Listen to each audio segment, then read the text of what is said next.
Mark Zemansky, welcome back to the Explorers Club. I don't know. It's a different name every time. So Podcastindex.org. Explorers Club. what? Okay, the first Pathways to Pleasure. All right, that's not what we're covering. Dare to Explore, Graphic Novel Explorers Clubs, Internet Explorers. I don't know. Explorers Club podcast. Somebody already has that, but I think it's trying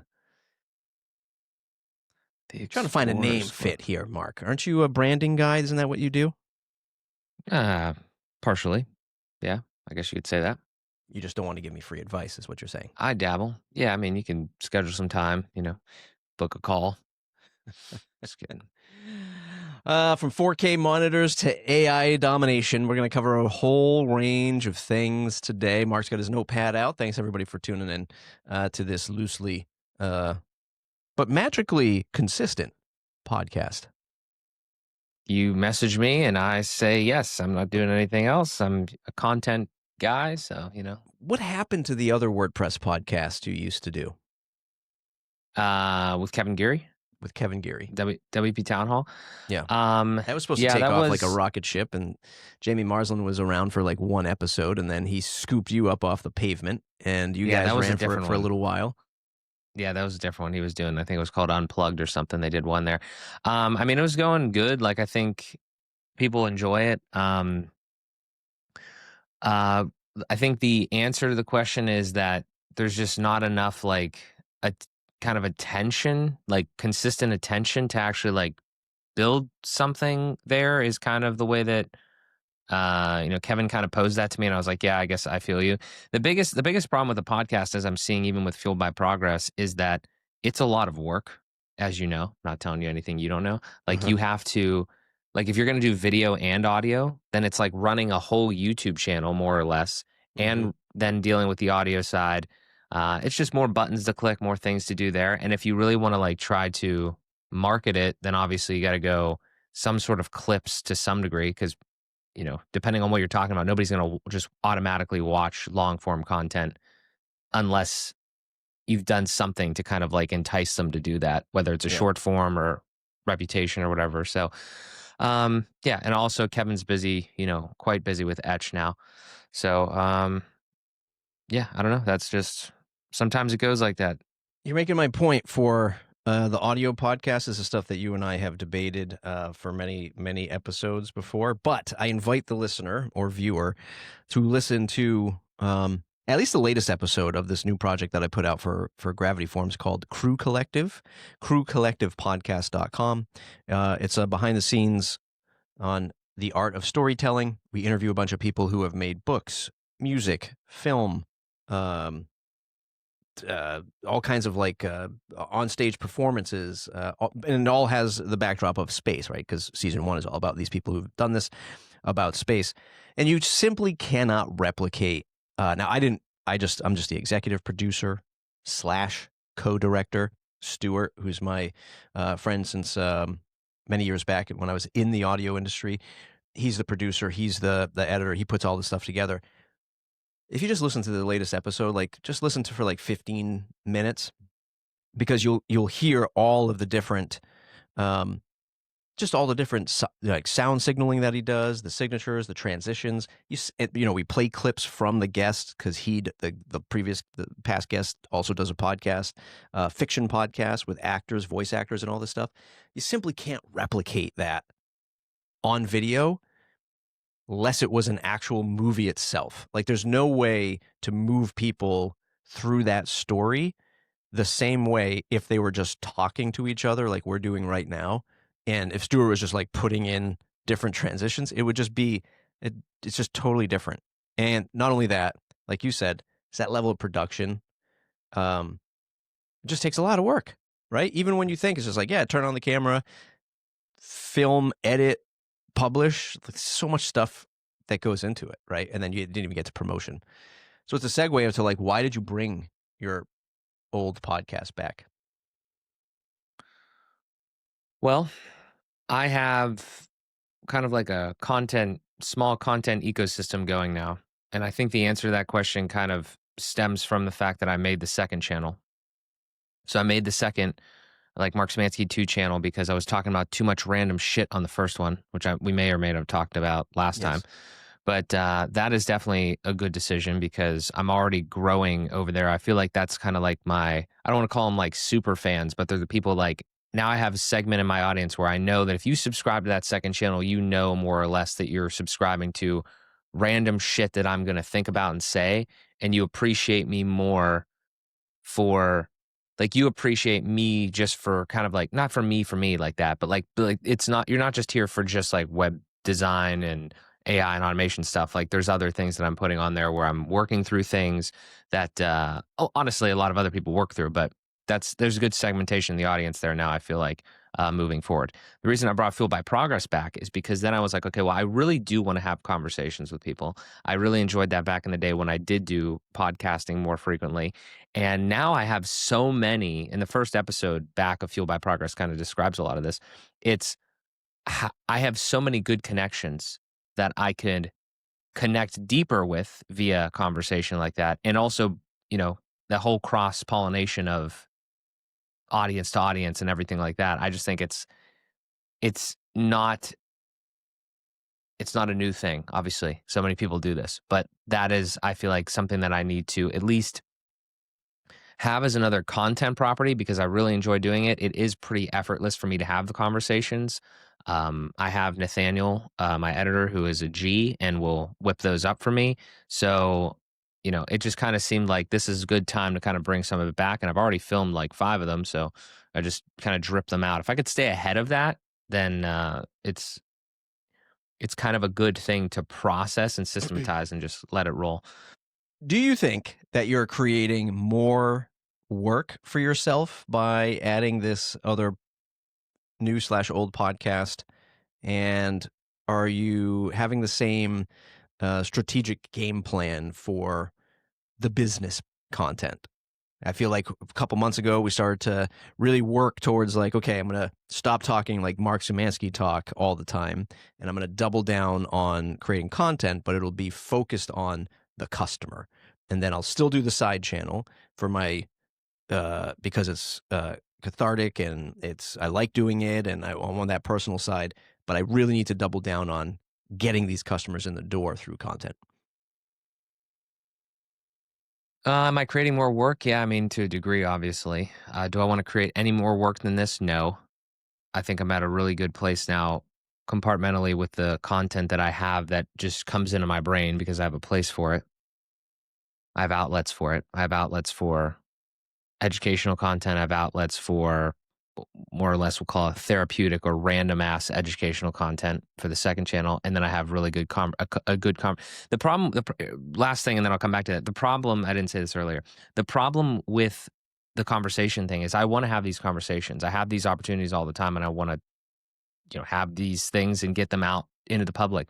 There's no good spot for them though, because the conversations aren't going to be perfectly aligned with that first channel audience, and they're not going to be perfectly aligned with the second channel random stuff that I'm putting on there. So this is the best place for them, and Fuel by Progress is the best name ever, even though you told me that I shouldn't use it in April. Well, I mean, you shouldn't use it for like running a WordPress agency. No, absolutely not.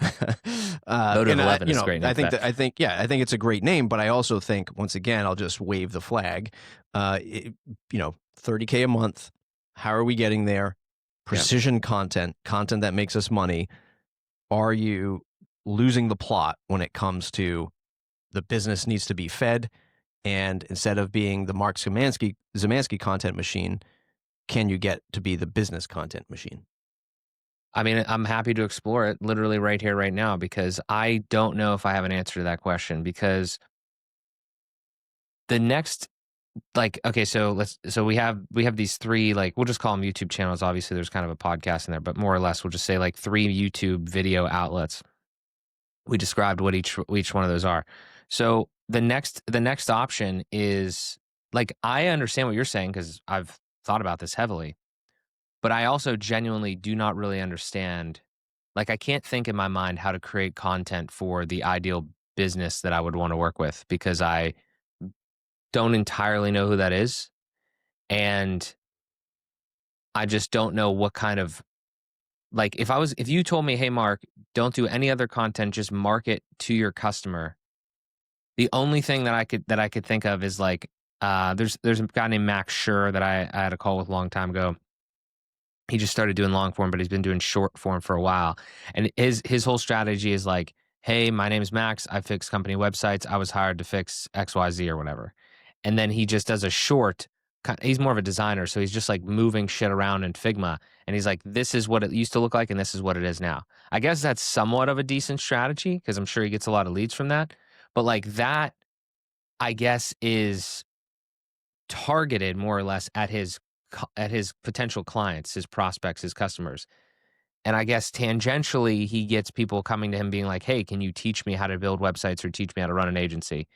So I guess I could go that route. But I mean, that content just doesn't like speak to me basically at all, because I don't know how to fully stay that high in the surface level of what we're talking about.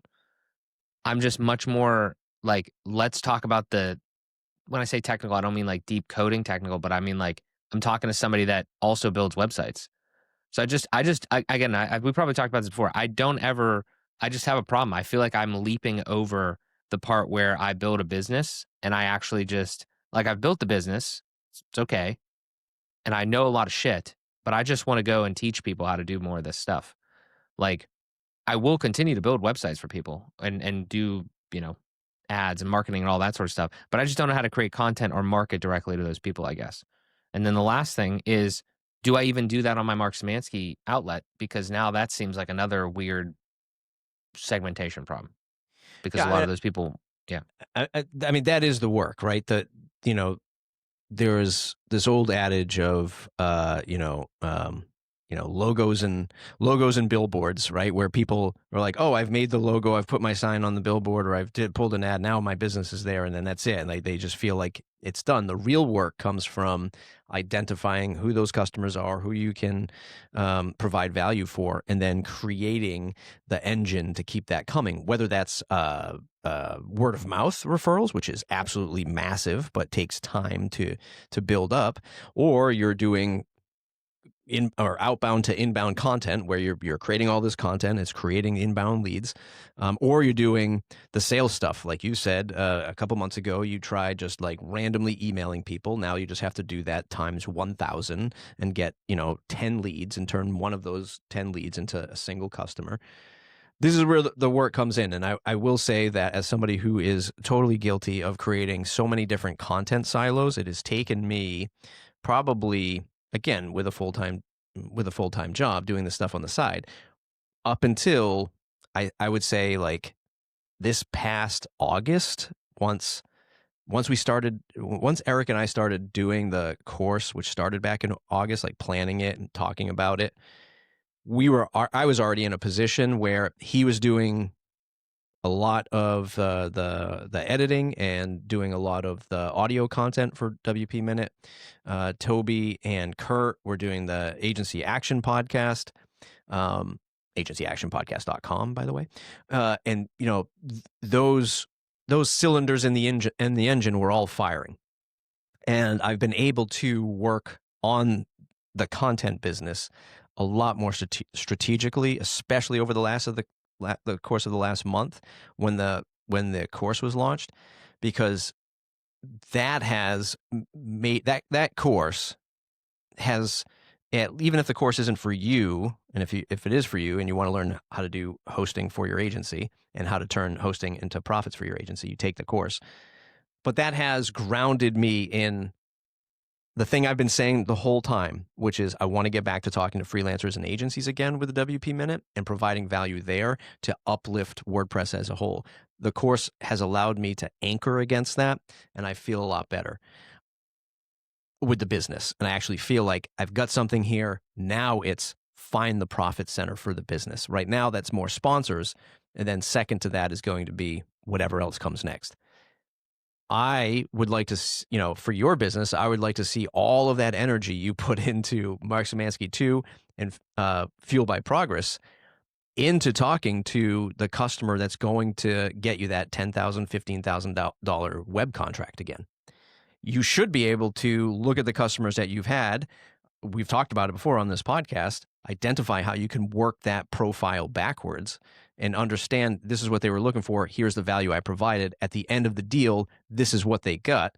So now I know what the feeling is for that customer. Like when they come knock on my door, the H1 on my website is, whatever that is, your business online, powered by whatever like the call to action is. You have to work that out. But you start with that result so that they know this is what I'm getting from this guy. And then you just build that content around it. I think you have all of the tools. Here's my unfiltered feedback. I think you have all of the tools available to you. I think you have ChatGPT, which can help you work all of this stuff out. But I think you're dragging your feet because you're having more fun on the other side, and the other side and building it for the business seems maybe it's too, I don't want to say it's too much work, but you're just uninterested in it, and you need to be interested in it to get to 30,000 a month. Yeah, I mean, that's Uncle Matt's advice. Well, I take and appreciate all advice. The one real in other thing, words, look, put it this way. Here's another way to reference it. Somebody knocks on your door. You and I talk about this a lot. I think we've talked about it publicly. Somebody comes to us to say, hey, you're a content creator. I want to sponsor you to make a video. And you and I both know what that's like. It's like, ugh. Like, it's great that we're going to make a video for you. But often the expectation of that sponsor is like, you'll make a great video for us, right? That'll go viral. And you're just like, that's just not how it works. And like the whole thing becomes a task, right? And I think maybe you're looking at the business content potentially the same way. But I also think, like you often tell me, that the people that you're reaching out to, they don't really need to have their minds blown with like exceptional content. It can just be valuable content that helps them get over that finish line to knock on your door, which is, how much should it cost to revamp your website? Because, let's figure 2025, you want to focus, or almost end of 2025, you want to focus on people who have at least probably a website. So you're not educating them what the internet is, but like, is your website not working for you? Here's 3 things you can do. How much should a web design cost? How much should it cost to integrate automations into your marketing website? You said that your other tagline is also AI. How can you leverage ChatGPT for marketing copy on your website?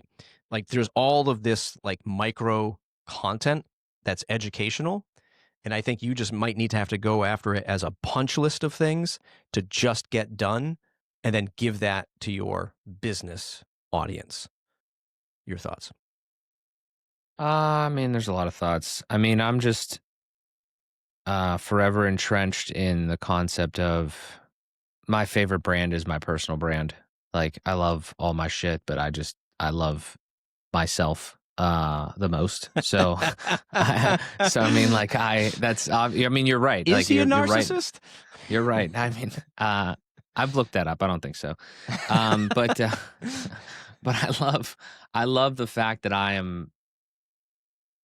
love it in the way because it's not like it probably sounds like I talk about myself a lot, but I like, again, I go back to the other shit, all these other pieces that I put together throughout all this time, like learn, try, and share. I can't use that on the main thing, but that is kind of me. So it's like, I like to learn things, try them, and then share them with others. And obviously in these different content silos, that's kind of what's going on there. Even in the Motive 11 side of things, like, I like to try things for other clients and then, share them with other, newer clients or whatever.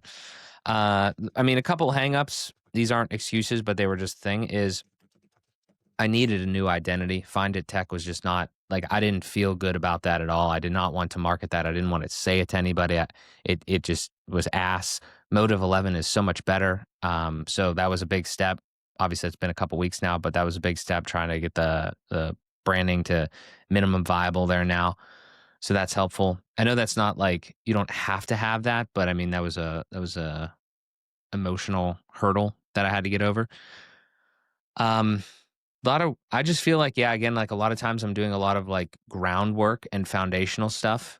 And yeah, that's probably, I don't want to say it's spinning tires, but it isn't. Yeah, it's not like generating revenue. So yeah, I mean, you're right in a lot of ways there.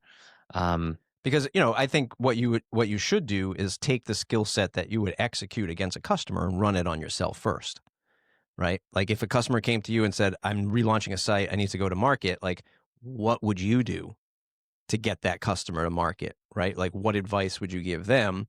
And once again, like you have all the tools in front of you. Here's what I think I really want to hear you decide on is, do you want to run an agency? Do you want to do personal brand? I don't think you should run both. Well, I don't think you should run both with the same priority at the same time and then now do Fueled by Progress at the same time. I mean, unless you are really dotting your I's and crossing your T's with the other stuff, because I have fallen into that trap. I am pulling myself out of that trap from doing so much content because I get excited about it too. And I want to talk about all these things, but I must look at every effort that I'm putting out there and saying, how is this affecting the business? And it takes so much longer than one expects. And I want to see you executing sooner rather than later. And I think you just have to really critically think, do I want to run an agency or do I want to build up a personal brand? What's the solution for Mark Szymanski, in my opinion, which I tell a lot of freelancers in the space, is maybe you fold the two together and you become somebody who supports another agency or supports another freelancer. And that's the business, that's the customer profile that you go after. But I think you need to make the distinction of like, where am I going to put most of my effort? Even if you can't let one go, like what's your 60-40? Like who's going to get 60% of Mark? Is it going to be the business or is it going to be Mark Szymanski, the brand? So as you've been talking, I'm wondering if you are tapped into my ChatGPT history, because a few days ago, I knew I had this, but I couldn't find which one it was, and I found it. It's my opening prompt was, "Am I doing too much shit at one time?" And it did give me some good feedback here. I'm going to try to say this as non-arrogantly as possible. I am too good and too charismatic and don't give myself nearly enough credit to be the person that supports like another agency. So I don't know exactly what that mindset was, but that if I'm interpreting properly, that's not going to happen. I would much rather not have an agency than be like some sort of support for another agency, because I think that's wasting a lot of my talents. I know that I'm way better at educating, communicating, and connecting and building rapport than I am at like physically being a web designer.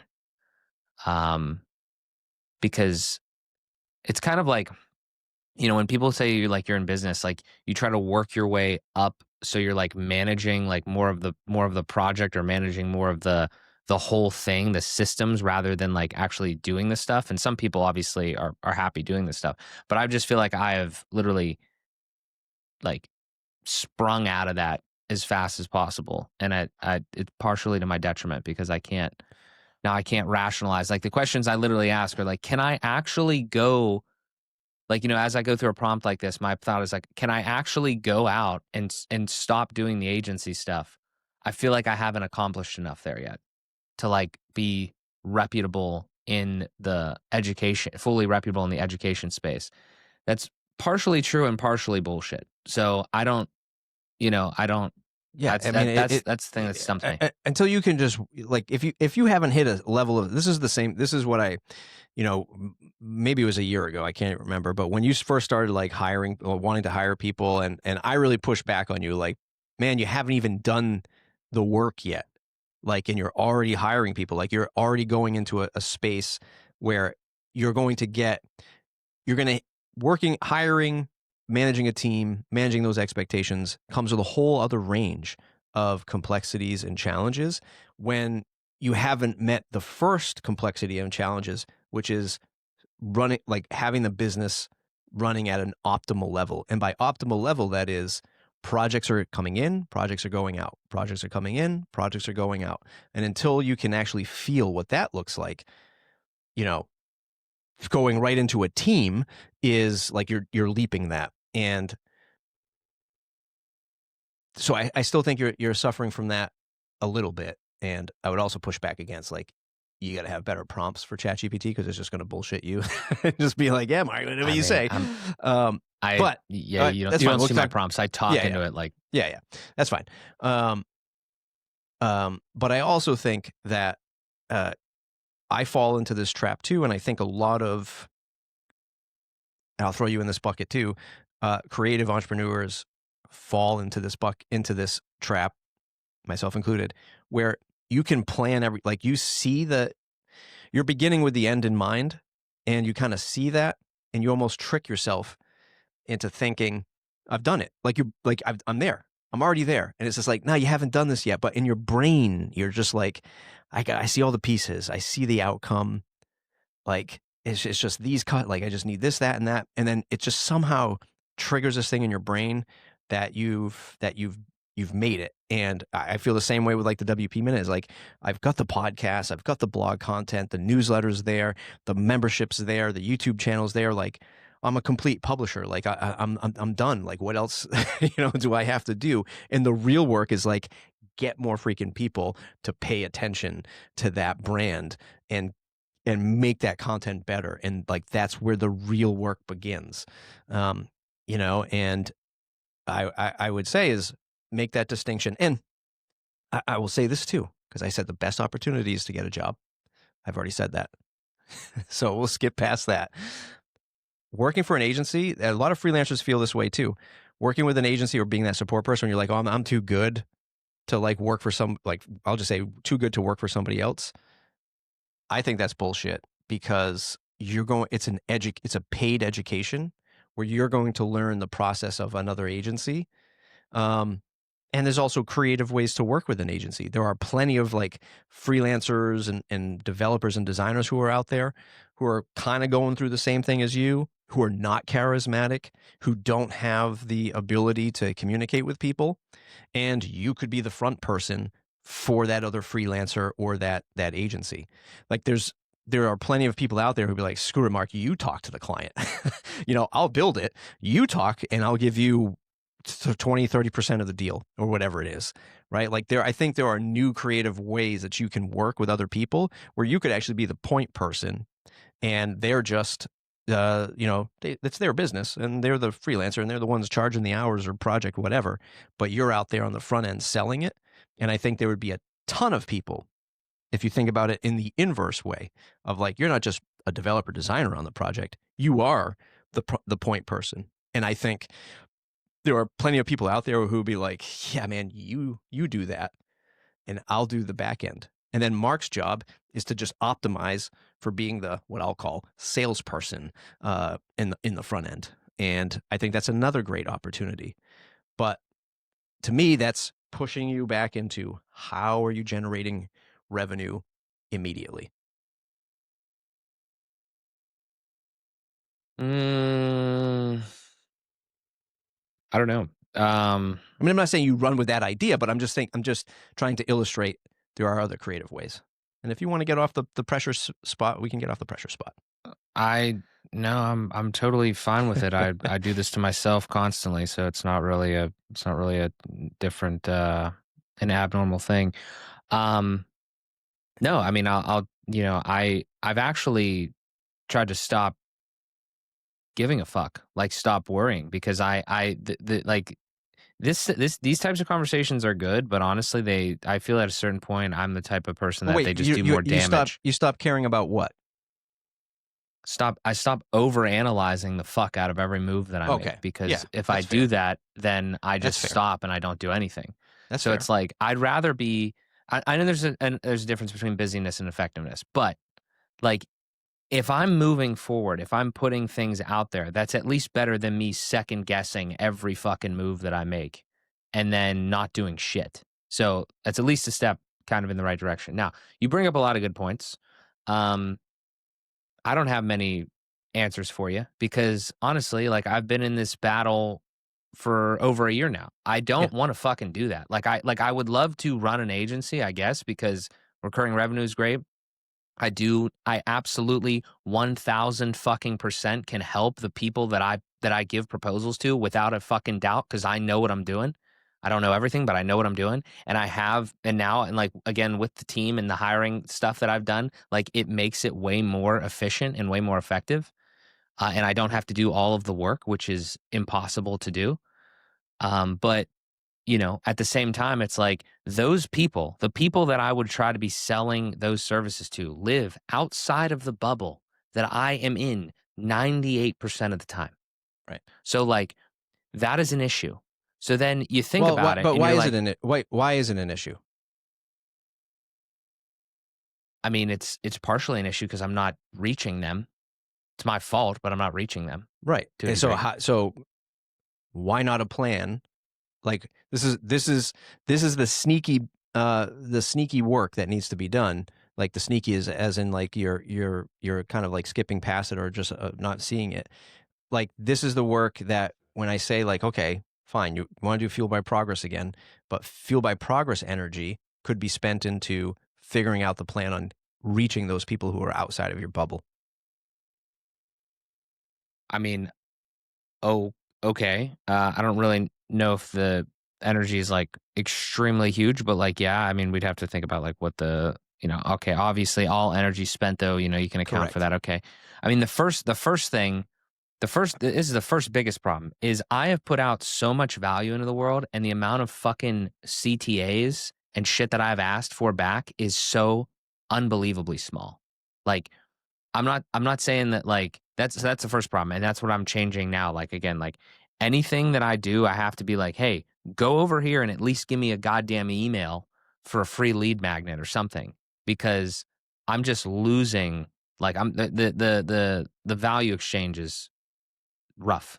So that's like one thing, but the other thing is, yeah. What do you suggest for I like because I don't even know where to start necessarily. Because again, I think okay, I could start making that type of content on the Mark Savansky thing, but now I have 6,000 or so, whatever, people that they don't really follow me. Like they're agency owners or they've dicked around enough in WordPress that they think they could do it themselves. They're not a business owner that's like, I need a professional and I'm not trying to do this myself and I have money and I'm going to deploy it. That's not who that I don't think that's who my audience is right now. So then I've thought about this. Why don't I yet again make another content silo, but solving the problem this time? Motive 11. It has a channel. It actually has like a few hundred subscribers because I did put videos on there back in the day and specifically be like, hey, we're an agency. I'm Mark from this agency. I founded it. And here's information that will help you. And it would like be building the brand of Motive 11 because it's a service-based business and we help and it's directly to them. I think that's like the most direct way. Um it misses the mark a little bit because it's not a personal name on the channel, which every single person is doing now. Yeah, but who's Yeah. who's every single? I don't want you to answer that question. um, Mm. I think you went through the whole exercise. Like you took us through, I don't know, 1,000 shorts of, Motive 11. I'm doing this thing. I'm going to launch this thing. You worked on the website. You built the website. You got the channel. You did all the fun stuff, which is like create the idea and launch it into the world. And I feel like now you're moving on to another podcast. And I know in the back of your head, you're like, this is easy. And it is. Like, I mean, it's easy for you and it's less work for folks like guys like you and I or gals watching this that can like create content. Again, it's the trap that I fall into. I have many different outlets for many different things I'm interested in: podcasting, WordPress, AI. Um, so, I totally get it. But I see like if you go to the 60/40 model, I would focus 60% of my content efforts on the Motive 11 content for that type of customer. Just think of it as like stretching out, right? You're just warming up. You're just making basic. I don't want like basic ass content. Okay. How to register your domain, how to think about your content marketing plan. Like, think of like real base level thing. Just get that content out just to loosen up for that audience. I'm not saying you're knocking it out of the park. I'm not saying you're spending millions of hours creating that kind of content.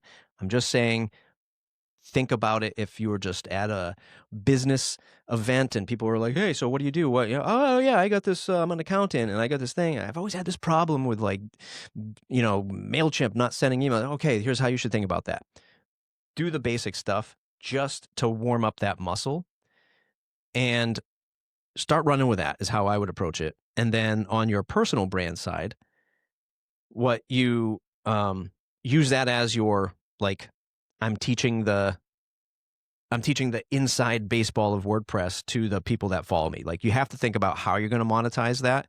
And I think it should be like the tutorial stuff. Like, this is what I do with the WP Minute tutorial channel is I make tutorial content, which can also help my peers. So that's how I see that with the WP Minute. It helps beginners, but it can also help my peers because I show off some cool stuff.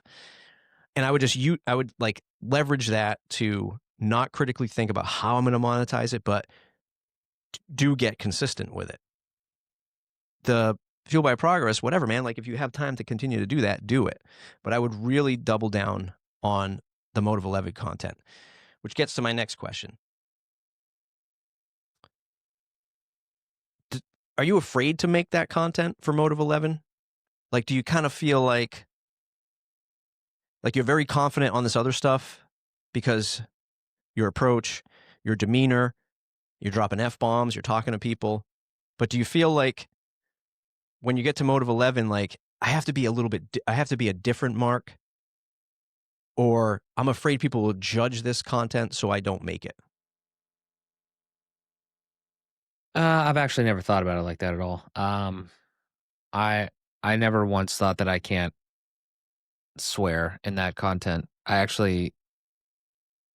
don't know, maybe this is because I'm young, Yes. but I have no I have no interest in pretending to be somebody else. Like, um I can definitely assimilate for sure, but, like, I'm not actually gonna change, like, who I am. So, I don't know, maybe you weren't talking about going that far, but, like, I'm not those videos inherently are not gonna, like, they wouldn't feel, like, way differently.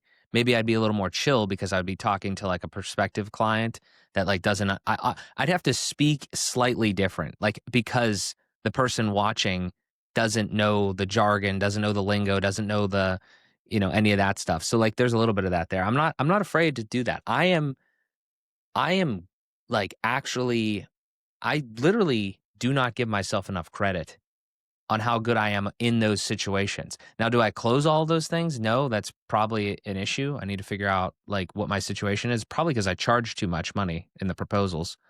But then I just think about how much value I'm going to bring and how much work it is, and then I end up charging a lot. So that's a slightly different issue. But am I afraid to make that content? No. But are you suggesting with that thing that you just outlined there, just in this hypothetical situation, are you saying that is over on a different outlet? Like that's over on like the Motive 11 channel as an example? Well, no, the content to me, that's your business content. That's your customer, right? If somebody wants to do agency business with you, they're coming through Motive 11, correct? Correct. Yes. But I'm Yeah. saying like I'm very binary when it comes to this stuff. So like the stuff that I would say like, hey, how to set up a domain registrar or whatever, like I still feel like that's kind of like a shitty topic because I know Well, it was okay, just one you threw out, but that like was just you can't. that was just an example.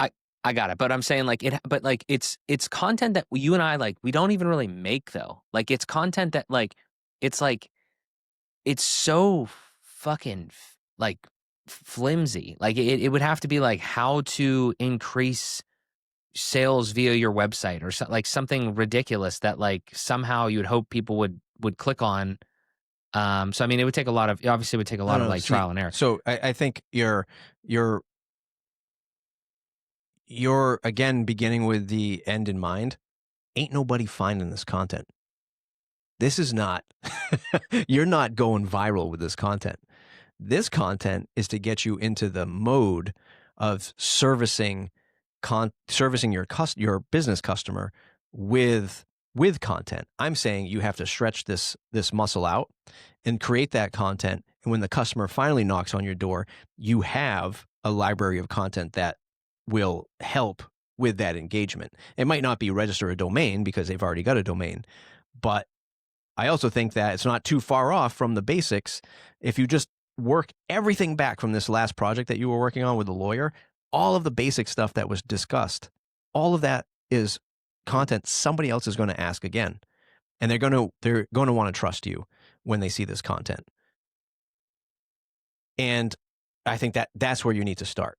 I'm glad you're confident, but I would also say that if you and I are in a room, and the way that I approach a customer is going to be a lot different than how you approach a customer.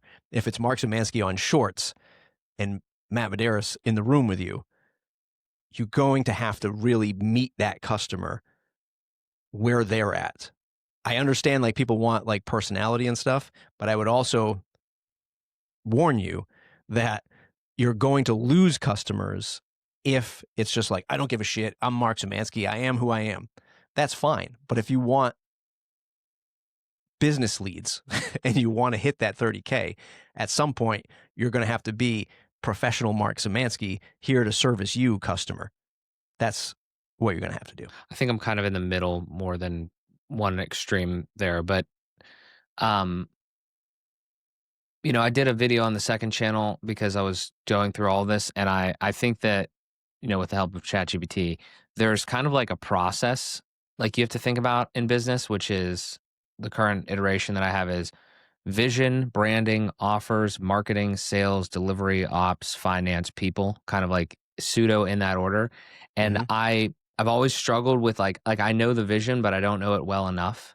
Like vision meaning like what problem are you trying to solve, kind of like, for who and stuff like that. Branding is like relatively straightforward, but like still like as Motive 11 as the example, like I'm kind of like in flux with that now. I'm trying to fix that. And then offers. Like, I mean, I just have every aspect of this thing like barely complete is basically what I said in that. And I was trying to educate other people on like the fact that like, hey, don't do what I've done. Cause like I've never had like a straight up offer. I always wanted to go the custom route, which is you should have a custom option, but like it's stupid. I feel like productized servicing is definitely advantageous.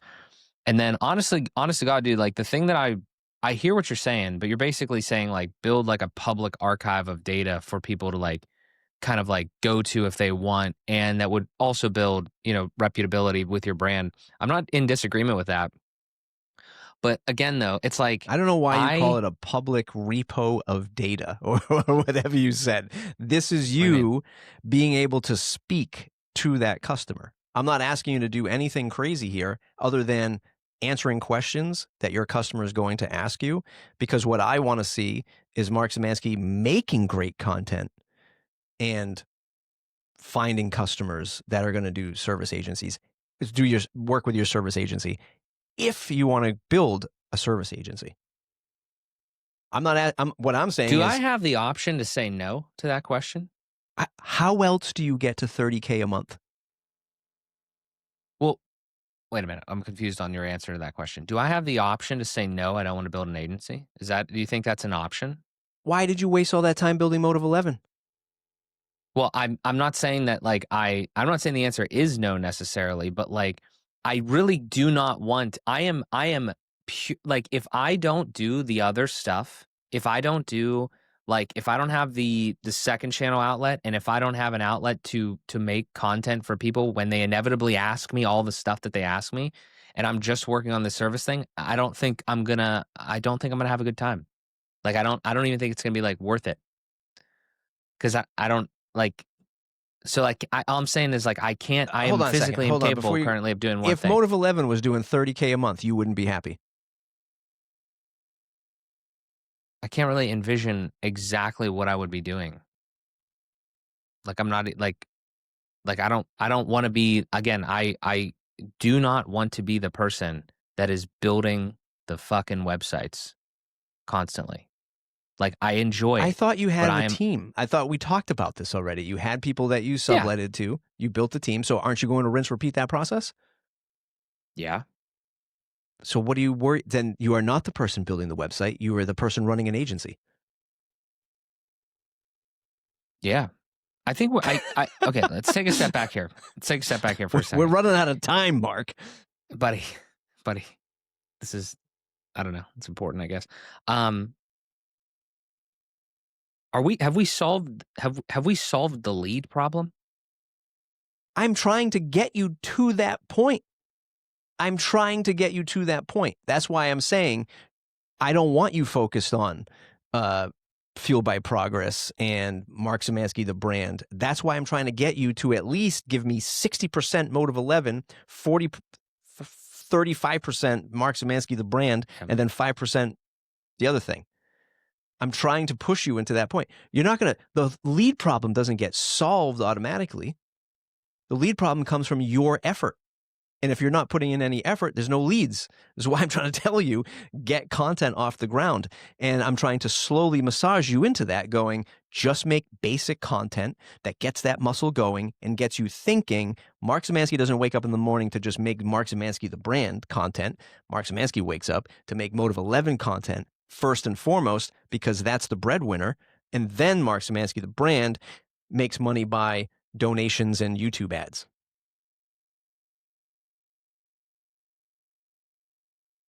Because Yeah. here's the more heavy-handed stuff. I see you making content about 4K monitors. We're talking Battlefield 6 on Twitter. I want to hear that you're landing another customer. I'm waiting for the next project for you and I to talk about beyond the lawyer customer. What you literally have to do is understand whether or not you want to run an agency. If you don't want to run an agency, number one, I don't know why we even rebranded to Motive 11, which goes back to my point, is you just like creating things and launching them into the world. Newsflash, so do I. I love that process. I love the creative process. I love launching it, seeing that that thing is done, and I too have the challenge of moving on. But I don't just move on a whole other business.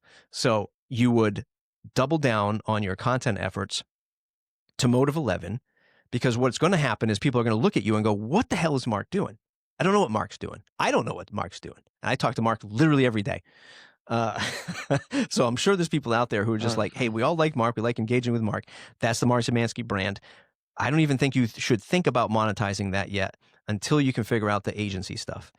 If you tell me I don't want to run an agency, then you got to burn it down and figure out where you focus the Mark Szymanski brand, because that's the thing that you can monetize. Otherwise, I don't see any asset here, right?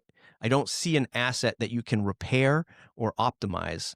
Motive 11's an asset that you're building, and service agencies are really quick to monetize. You just need to land a client and knock on doors and find somebody, and you have revenue coming in. That's one good thing about a service agency, but of course it goes under really quick.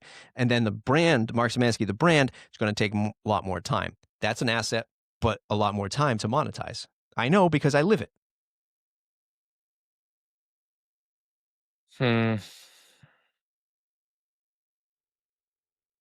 Yeah, I don't know. I don't know what I probably something around some sort of fear that I don't know. That's what I was getting about before. I think if we try to unmask that, I think that you feel really comfortable creating the Mark Szymanski brand content and of course the WordPress content, because you're around peers, people want this content, and that feels good. I think there's that fear of talking to what I'll call the unknown audience right now is my bet. And it's maybe a little bit of fear because you're not going to get that same visceral reaction from an audience because the audience doesn't exist yet. And maybe you might kind of feel like, if I start putting out this content, will other people who are whatever, better than me or been doing this for a little while, maybe they start judging this content, and you don't mentally, maybe it's just in the back of your head, you don't even realize it. You don't want to like venture into that territory. Yeah, I mean, that's where I see it. But I would also say, like, you just need to distinctly sit back, talk to ChatGPT, talk to whomever, and say, like, do I really want to build this agency, or do I want to build like content and the Mark Szymanski brand? I just think it's going to take that path to 30K is a lot longer, unless we start going back to paid promotional sponsored content and you're doing videos for other people. Like, okay, that's a whole other thing. But if Mark wants to be the free man that he says he is, and he just wants to sell courses and memberships and all this other stuff, that's a much longer road to get there, in my personal opinion. Because then I would also say, why the hell did you do the Motive 11 stuff? And yeah, I mean, you said let's, how do we find the problems for leads? We're not going to have enough time for that today because I'm already late to a meeting. But yeah, like it's doubling down and going through the past customers. Hey, do you have any? It's like all the basics, all business basics, man. It's not TikTok magic. It's not AI, driven agents. It's, how did you like doing business with me? Do you have anybody else that you can recommend? And you keep going down the list of past customers, and then you can start to spend that energy on, like you said, I do all this content. I don't, I'm just asking for a freaking email. We'll do that at Motive 11 and build something that you can offer to people that will do it, share it, and engage with it, and then hopefully share it with others. And if you're, again, if there's like this adversity to doing that kind of thing on Twitter, because I would argue you don't do it on Twitter because it's not your audience. Your audience isn't there. I would double down on, Facebook and LinkedIn, or perhaps Instagram, where you can find that audience. But I think that the real agency stuff is going to come from the real momentum for the agency in the beginning is going to have to be, can I knock on the door of somebody and say, I got this thing, do you want it? And do that 100 times a month and see what you get. It's the road to 30,000. All right. That's it. Probably not the advice you wanted today, Mark, but I'm going to give it to you. I mean, I have similar advice written here on this fucking Notion thing that I got from ChatGPT, but that was good. That was a good reminder. Yeah. We'll see if I actually do what I have to fucking do. You let us know. If you're still watching this, you're in the comments, leave a comment below. What should Mark Szymanski do for his business? Does he become an agency owner? Does he become a content creator? Does he become some kind of inspirational, motivational speaker with his other podcast, fueled by... You're not going to be fueled by much if you're not making money soon. So we're fueled by progress, motherfucker. Let's make that progress. Mark Szymanski, MJS.bio. Thanks for hanging out today. I wanted to talk about AI and stuff, but if you want a course, hosting Decoded, go to the wpminute.com/courses. If you're an agency freelancer, want to choose better hosting, learn how to do that there. More courses coming soon. We'll see you in the next episode.